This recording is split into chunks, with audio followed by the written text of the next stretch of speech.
ముందుగా జంతువుల కొవ్వు అని ప్రచారం చేశారు, పంది కొవ్వు అన్నారు, కాదని కొద్ది రోజులు కల్తీ నెయ్యి అన్నారు, ఆ తర్వాత నాణ్యత లేని నెయ్యికి వచ్చారు, ఆ తర్వాత రసాయనాల నెయ్యి దగ్గరకు వచ్చి ఆగి బోలేబాబా పేరు చెప్తున్నారు. అసలు ఎవరి బోలేబాబా? అతను కల్తీ నెయ్యి సరఫరా చేస్తుంటే బాధ్యులు ఎవరు, పాపం ఎవరిది?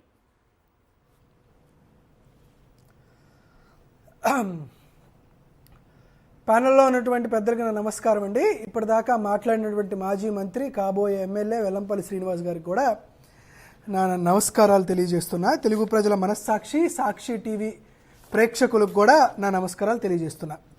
సరే, పాయింట్కి వస్తున్నాను సార్. డైరెక్ట్గా ఏం చెప్తున్నారు చంద్రబాబు నాయుడు గారు? ఏం చెప్పారంటే జూలై 12, 21, 27, 20 జూలై 4వ తేదీన 4 ట్యాంకర్లు వచ్చినాయి. ఈ 4 ట్యాంకర్లను టెస్ట్ చేసాం, 4 ట్యాంకర్లను టెస్ట్ చేసాము అని చెప్తూ సెప్టెంబర్ 18వ తేదీన చంద్రబాబు నాయుడు గారు ఎన్డీఏ సమావేశంలో కడాన తిరుమల తిరుపతి ప్రసాదంలో తయారు చేసేటువంటి నెయ్యిలో యానిమల్ ఫ్యాట్ కలిపారు అని చంద్రబాబు నాయుడు గారు చెప్పారు. దేని గురించి అయ్యా, ఏ సాక్ష్యాధారంతో చెప్పామని అంటే, ఏదో ఒక చెంచాగిరి చేసినటువంటి ఒక పేపర్ ఏదో చూపించారు. ఆ పేపర్ కూడా టీటీడీ రిలీజ్ చేయలేదు, టీడీపీ ఆఫీసులు రిలీజ్ చేశారు. రిలీజ్ చేస్తూ ఏం చెప్పారంటే, అయ్యా జూన్ 12, 21, 25 తేదీలో ఒక 4 ట్యాంకులు వచ్చినాయి. ఈ 4 ట్యాంకుల్ని మేము టెస్ట్ చేస్తే దాంట్లో జంతువుల కొవ్వు ఉందని, ఇదిగో ఈ రిపోర్ట్ ఏదో ఒక దారిపోయిన దానయ్య ఒక రిపోర్ట్ ఇచ్చాడు. ఈ రిపోర్ట్ ఇచ్చారు కాబట్టి గతంలో ఇదే సంస్థ జగన్మోహన్ రెడ్డి గారి హయాంలో సరఫరా చేశారు కాబట్టి, ఇప్పుడు ఇందులో ఉంది కాబట్టి గతంలో కూడా ఉంటుందని చంద్రబాబు నాయుడు గారు ఇటువంటి చచ్చు విమర్శ చేశాడు. కానీ వాస్తవం ఏంటంటే అండి, ఇక్కడ మీకు ఒక వాస్తవాన్ని రాష్ట్ర ప్రజలకు తెలియాలి. ఆ రోజు వచ్చింది 4 ట్యాంకులు కాదు, ఆ రోజు వచ్చింది 8 ట్యాంకులు. 8 ట్యాంకర్లలో 4 ట్యాంకర్లు పాస్ అయిపోయినాయి, 4 ట్యాంకర్లు రిజెక్ట్ అయినాయి. ఇదిగో ఆ 4 ట్యాంకర్లకు సంబంధించి వివరాలు ఇవి. ఓకే, అంటే ఒకసారి వచ్చినటువంటి 8 ట్యాంకర్లో 4 రిజెక్ట్ అయినాయి, 4 పాస్ అయినాయి. కానీ చంద్రబాబు నాయుడు గారు ఏం చెప్తున్నారు, 4 ఫెయిల్ అయినాయి కాబట్టి జగన్మోహన్ రెడ్డి గారి హయాంలో వచ్చిన ట్యాంకులన్నీ ఫెయిల్ అయినట్టే అని అంటున్నారు. మరి మీరు కదా ఈ 4 ట్యాంకులు పాస్ చేసి వాడింది. ఓకే, ఇది ఒక పాయింట్. నెక్స్ట్ ఏం చెప్పారు, చాలా ఆశ్చర్యకరమైన విషయం, ఈ బోలే బాబా గురించి చెప్తున్నాను సార్.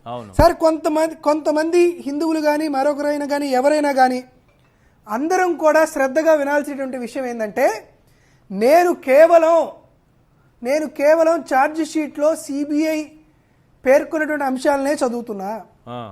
ఈ బోలే బాబా డైరీకి సంబంధించి 2018-19 కాలంలో ఒక పెద్ద మతలబు జరిగింది. చంద్రబాబు నాయుడు గారు మీరు ఖచ్చితంగా సమాధానం చెప్పి చూడాలా. నాకు తెలుసు మీకు ఈశ్వర్ గారు అంటే బాగా ఇష్టమని, ఈశ్వర్ గారి డిబేట్ మీరు చూస్తారని నాకు తెలుసు. కాబట్టి చూసే చంద్రబాబు నాయుడు గారు మిమ్మల్ని అడుగుతున్నా, ఏంటంటే 2018 ఏప్రిల్ 17వ తేదీన చంద్రబాబు నాయుడు గారు, ప్రస్తుత ఈవో సింగల్ గారు, అప్పుడు కూడా ఈవో సింగల్ గారే, మీరిద్దరూ కలిసి ఒక 5గురు బృందాన్ని ఈ బోలే బాబా ప్లాంట్ దగ్గరికి పంపించారు. వారి పేర్లు కూడా చెబుతా, ఇబ్బంది ఏం లేదు మాకు చెప్పడానికి. డాక్టర్ హరినాథ్ రెడ్డి, డైరెక్టర్ గోశాల, doctor P Jagadishwar Reddy, general manager procurement, doctor Battula Surendranath, dairy expect.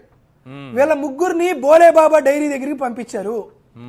వీళ్ళు ఒక రిపోర్ట్ ఇచ్చారు సార్. ఈ రిపోర్ట్ ఏం చెప్పారంటే, బోలే బాబా ప్లాంట్లో పర్ డే 1,33,500 లీటర్ల కౌ మిల్క్ ప్రొక్యూర్ చేస్తుంది. వారు 4 టన్నుల కౌ ఘీ పర్ డే ప్రొడ్యూస్ చేసేటువంటి కెపాసిటీ వారికి ఉంది అని చెప్తూ, బోలే బాబా డైరీ, మరొకసారి వినండి ప్రజలారా, బోలే బాబా డైరీ యావరేజ్గా 90 టన్నులు పర్ మంత్ 90 టన్నుల స్వచ్ఛమైనటువంటి ఆవు నెయ్యిని షిరిడి సాయిబాబా టెంపుల్కి కూడా ఇది సప్లై చేస్తుంది.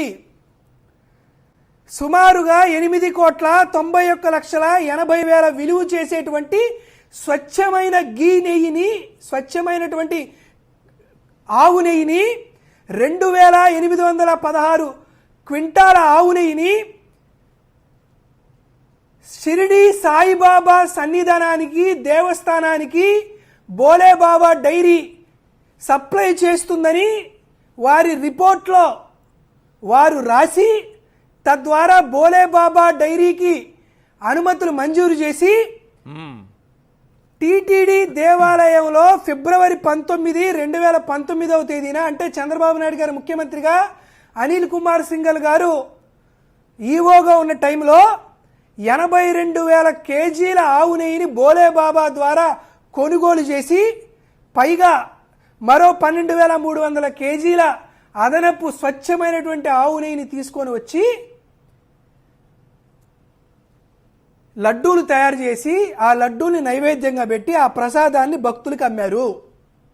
ఈరోజు నేనేం చెబుతున్నానంటే, మీరు చెప్పినటువంటి 4 ట్యాంకర్లలో ఏదో కొవ్వు కలిసిందని మా పైన ఆరోపణ చేసి 2019, 2024 మధ్యలో జరిగినటువంటి సప్లై చేసినటువంటి అన్ని లడ్డూల్లో కూడా కొవ్వు కరిగిందని మీరు చెప్తున్నారు, కలిసిందని చెప్తున్నారే.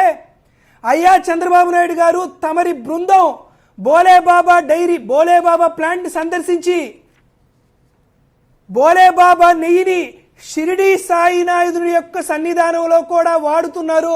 2,800 క్వింటాలు పర్ మంత్ 90 టన్నులు వాడుతున్నారు. తద్వారా మేము కూడా సుమారుగా 94,000 కేజీల నెయ్యిని మీ హయాంలో కూడా వాడారు కదయ్యా. మీరు కూడా వారికి కాంట్రాక్ట్ ఇచ్చారు కదయ్యా, మీరు కూడా అక్కడి నుంచి తీసుకొచ్చారు కదయ్యా అనేటువంటి విషయాన్ని మీరు ఎందుకు తెలుసుకోలేకపోతున్నారు? ఎందుకు ప్రజలకు తీసుకురాలేదు? ఇది ఛార్జ్ షీట్ లో 62, 63 పేజీల్లో స్పష్టంగా సిబిఐ నిర్ధారించి రాసినటువంటి అంశాన్ని నేను తెలియజేస్తున్నా. ఈ రోజు మేము కూడా అడుగుతున్నాం, సెప్టెంబర్ 23, 2019 మళ్ళీ జగన్మోహన్ రెడ్డి గారి నేతృత్వంలో ఇదే ప్లాంట్ ని సందర్శించి వారి దగ్గర ఎటువంటి కౌస్ లేవని, వారు ఎక్కడా ప్రొక్యూర్మెంట్ చేయట్లేదని సెప్టెంబర్ 23, 2019 ఇదే బోలేబాబా డైరీని రిజెక్ట్ చేసి బ్లాక్ లిస్ట్ లో వైఎస్ఆర్ కాంగ్రెస్ పార్టీ హయాంలో పెట్టిన విషయాన్ని మీరు ఎందుకు చెప్పట్లేదు అనేది మేము అడుగుతున్నాం. ఈ రోజు మీరు 4 డైరీలు, 4 ట్యాంకర్లు రిజెక్ట్ చేశారు. ఆ 4 ట్యాంకర్ల యొక్క రిజెక్ట్ చేసిన వాటి విషయాన్ని సిబిఐ 2 సంస్థలకు పంపించింది. ఒకటి ఎన్డీడీబీ, ఇది గుజరాత్ లో ఉంటుంది. ఇంకోటి ఎన్డీఆర్ఐ, ఇది హర్యానాలో ఉంటుంది. ఈ 2 ప్రత్యక్షమైనటువంటి అత్యంత ప్రఖ్యాతి గాంచినటువంటి 2 సంస్థలు. ఈ 2 సంస్థలు ఏం చెప్పాయంటే, ఈ 2 సంస్థల్లో కూడా ఎట్టి పరిస్థితుల్లోనూ ఆ నెయ్యిలో జంతు అవశేషాలు గాని, యానిమల్ ఫ్యాట్ గాని, పంది కొవ్వు గాని, చేప కొవ్వు గాని ఎక్కడా కలగలేదని ఏదైతే సిట్ విచారణలో సిబిఐ చెప్పినటువంటి 2 డాక్యుమెంట్స్ ఇవి. ఈ 2 డాక్యుమెంట్స్ లో చంద్రబాబు నాయుడు గారు మా పేద ఛార్జ్ షీట్ లో ఉంది సార్. ఛార్జ్ షీట్ లో ఉన్నటువంటి అంశం ఛార్జ్ షీట్ లో ఉంది. పేజ్ నెంబర్లు కూడా చెప్తా. ఛార్జ్ షీట్ లో ఉంది. ఛార్జ్ షీట్ లో ఉన్నటువంటి అంశాన్ని ప్రింట్ తీసుకొచ్చా. ఈ రోజు మేము ఏమడుగుతున్నామంటే, చంద్రబాబు నాయుడు గారు మా మీద చేసినటువంటి కోర్ ఎలిగేషన్ ఏంటి, మా పైన చేసినటువంటి ప్రధానమైనటువంటి ఆరోపణ ఏంటి?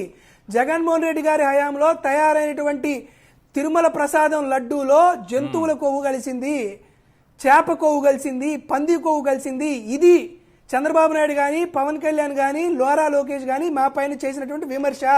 ఈ విమర్శని చంద్రబాబు నాయుడు గారు ప్రాతినిధ్యం వచ్చినటువంటి కేంద్ర ప్రభుత్వ దర్యాప్తు సంస్థ అయినటువంటి సిబిఐ గాని, ఎన్డీడీబీ గాని, ఎన్డీఆర్ఐ గాని కేటగారికల్ గా స్పష్టంగా ఎటువంటి కొవ్వు కలవలేదని ఇచ్చినటువంటి తీర్పు కాపీలు ఇక్కడ అర్థమైపోతుంది కదా చంద్రబాబు నాయుడు గారు చేసినటువంటి ఎలిగేషన్ అనేది తప్పని.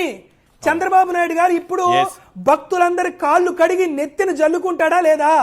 చంద్రబాబు నాయుడు గారు ముక్కు నేలకు రాసి క్షమాపణ చెబుతారా లేదా? చంద్రబాబు నాయుడు గారి కుటుంబ సభ్యులు మొత్తానికి కూటమి ప్రభుత్వం వారందరూ గుండు కొట్టించుకొని పొర్లు దండాలు పెట్టి వెంకటేశ్వర స్వామికి, శ్రీవారి భక్తులకి క్షమాపణలు చెప్పాలా వద్దా?